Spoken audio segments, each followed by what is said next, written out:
Yuki Tabata's Black Clover is often criticized for being one of the most unoriginal shōnen series, as it closely follows the familiar tropes of the genre. The story traces the protagonist's journey toward greatness, filled with the usual challenges and the formation of friendships, bonds, and rivalries that fuel the hero's growth. However, there is one significant aspect of Black Clover that sets it apart: Asta, the series' main character. Asta defies a crucial trait typically expected of shōnen protagonists, making the series unique in this regard. If there's one series that comes close to what Black Clover achieved, it's Eiichiro Oda's One Piece. From the start, One Piece set itself apart by featuring Luffy as one of the most unconventional shōnen protagonists. Unlike many heroes whose destinies are predetermined, Luffy's journey to becoming the king of the pirates is driven purely by his own free will. Luffy, despite not being blessed with amazing powers, worked hard with what he was granted and made his power his own. However, as One Piece progressed, it began to introduce elements suggesting that Luffy might have been destined for his journey all along. In contrast, Black Clover consistently portrays Asta as someone who defies destiny, never being the chosen one.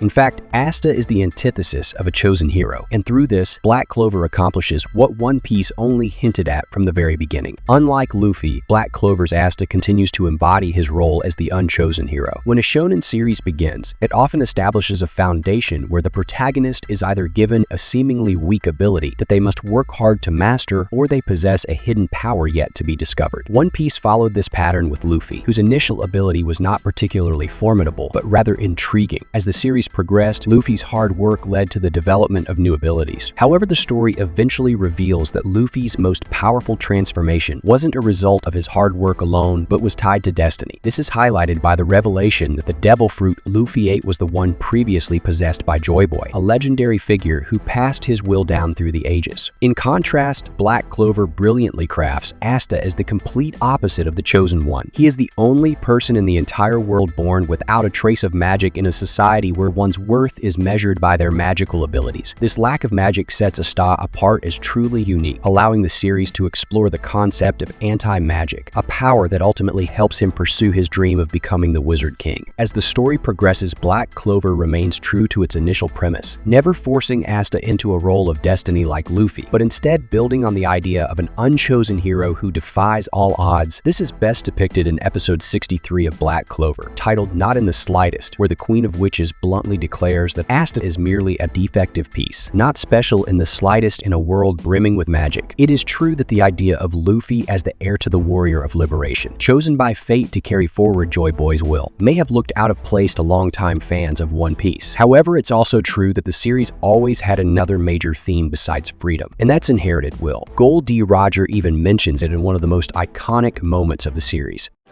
受け継がれゆく意志、時代のうねり、人の夢。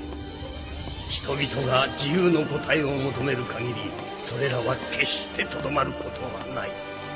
So it's clear that author Eiichiro Oda does not see the themes of freedom and of an inherited will or fate as impossible to reconcile. At the same time, it's also worth mentioning that Asta's lack of magic allowed him to wield and master a power that can be considered much superior anti-magic. So there is an element of predestination there too. At the end of the day, both series and characters are more nuanced than they look on the surface. For the brilliant and consistent execution of Asta's unique portrayal, Black Clover deserves more praise than it receives, as it has also achieved the promise of an unconventional protagonist perhaps better than One Piece. Well, the video ends here, but I'd like to know your opinions, so make sure to let me know in the comments. If you enjoyed the video, do give it a like and also subscribe to the channel. We'll meet again with another amazing video. Until then, goodbye.